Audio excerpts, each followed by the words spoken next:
Disebutkan dalam sebuah kisah yang sahih juga, Jabir radhiyallahu anhu pernah seorang sahabat Nabi yang mulia berkata, ketika orang-orang yang berhijrah ke Habasyah ke Ethiopia pulang ke Madinah dan menghadap baginda Nabi SAW ketika pembebasan kota Mekah dari kekufuran, beliau pun bertanya kepada para sahabat itu, maukah kalian memberitahukan kepadaku, kata Nabi SAW, sesuatu apa yang paling menakjubkan bagi kalian yang pernah kalian lihat di Ethiopia sana atau di Habasyah? Beberapa pemuda di antara mereka menjawab, tentu wahai Rasulullah, suatu ketika kami sedang duduk-duduk di pinggir jalan, tiba-tiba lewat seorang perempuan yang sangat tua di antara mereka di penduduk negeri Habasyah ini yang membawa gentong air di atas kepalanya.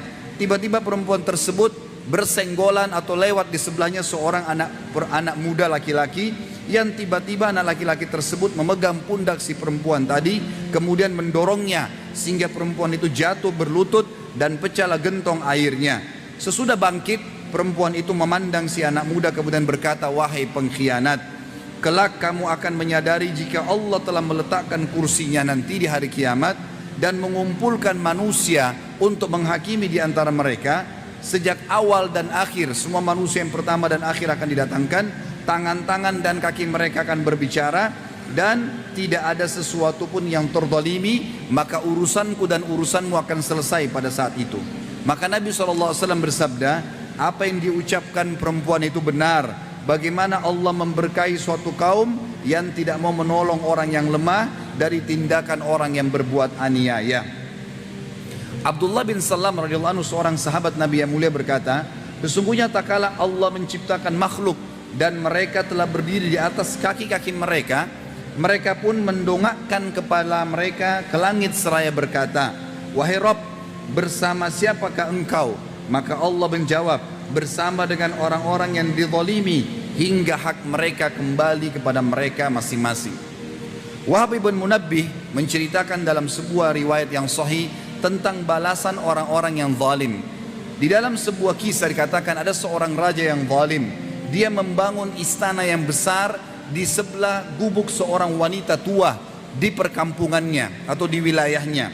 Kemudian robohlah rumah si wanita tua itu, sampai akhirnya wanita tersebut melarikan diri dari keluar rumahnya. Kemudian dia melihat bangunan yang kokoh dan besar berada di sebelah rumahnya milik raja zalim.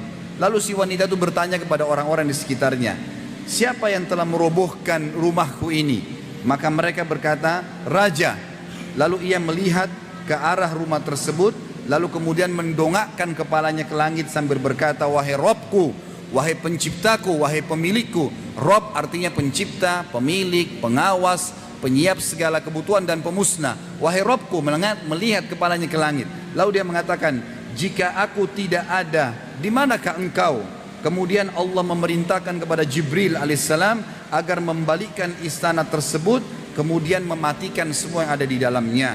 Dan ini terjadi di masa-masa setelah Islam datang.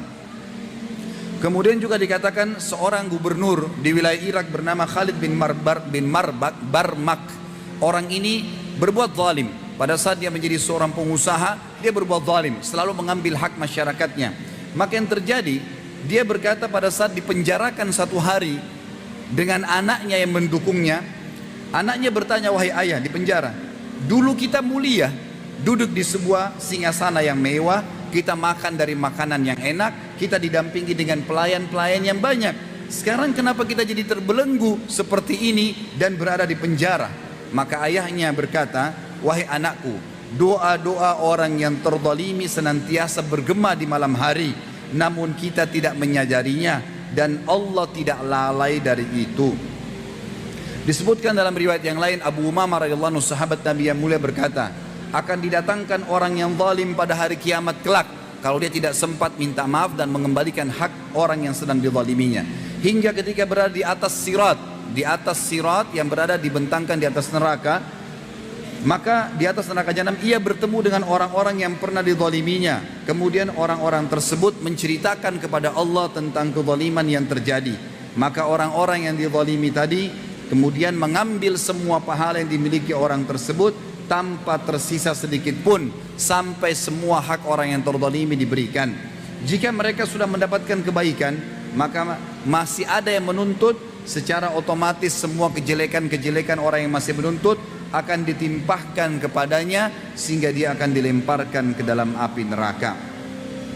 Abdullah bin Unais radhiyallahu anhu meriwayatkan juga dalam riwayat yang sahih, aku mendengarkan Rasulullah SAW bersabda, pada hari kiamat nanti semua hamba akan dikumpulkan dalam keadaan tanpa alas kaki, telanjang badan dan tidak berkhitan.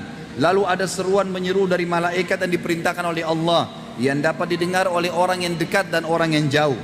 Allah berfirman, aku adalah Maharaja yang maha membuat perhitungan. Tidak layak bagi seseorang dari penduduk surga untuk memasuki surga dan seseorang dari penduduk neraka untuk memasuki neraka bila masih ada padanya kezaliman yang belum terbalaskan, meski hanya tamparan, apalagi lebih daripada itu. Dan Rabb tidak akan menzalimi siapapun.